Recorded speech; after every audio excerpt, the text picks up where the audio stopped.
सकी लाल शहबाज कलंदर रहमतुल्लाह अलैह के सालाना 771वें उर्स मुबारक में सिर्फ एक रोज़ रह गया है और यहाँ पर आने वाले ज़ायरीन को बेहतर सहूलियात फराहम करने के लिए हिस्को वापडा की तरफ से बिजली की बहाली को यकीनी बनाने के लिए यहाँ पर इस वक्त कौन कौन से इंतजाम किए गए, इसी हवाले से यहाँ पर मौजूद हिस्को अमलदारों से भी बातचीत करते हैं। हज़रत कलंदर शहबाज का 771वां उर्स मुबारक शुरू हो गया है।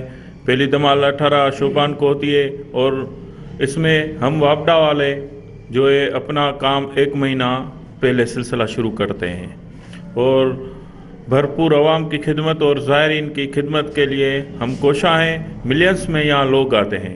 हमारे मेहनत कश मज़दूर 24 घंटे यहाँ काम करते हैं और इस सिलसिले में हमने जो काम शुरू किया, हमें 24 न्यू ट्रांसफार्मर मिले हैं, उसमें 20 200 के और 400 के, जो हम जहाँ जहाँ लोड होता है या ज़रूरत होती है वहाँ ट्रांसफार्मर लगवाते हैं नए, और एग्जिस्टिंग जो हमारे ट्रांसफार्मर है उनकी भी मेंटेनेंस करते हैं। जैसे उर्स मुबारक आए और 4 दिन हम जो लाइट है 24 घंटे मुसलसल चलाते हैं। जो ज़ायरीन आते हैं दूर दराज से आते हैं, या जो यहाँ के रिहाइश पजीर लोग हैं उनको 3-4 दिन के लिए लाइट के हवाले से कोई प्रॉब्लम ना हो। और हम इमरजेंसी बेस पे यहाँ कंप्लेंट सेंटर हमने फ़ाल किया है, जो 24 घंटे हमारे लोग बैठे रहते हैं। लोड शेडिंग जो है मेले के दौरान 4 दिन इसेंशियल होती है, 4 दिन 24 घंटे बिजली अवेलेबल होती है, लोड शेडिंग नहीं होती। इसको सब डिवीज़न 7 के चेयरमैन सोहेल अमन मेमन की आपने बातें सुनी। उनका कहना है कि लाल शहबाज कलंदर के उर्स के दौरान बाहर से आने वाले ज़ाहिरीन को बेहतर सहूलियात फराहम करने के लिए और बिजली की बहाली को यकीनी बनाने के लिए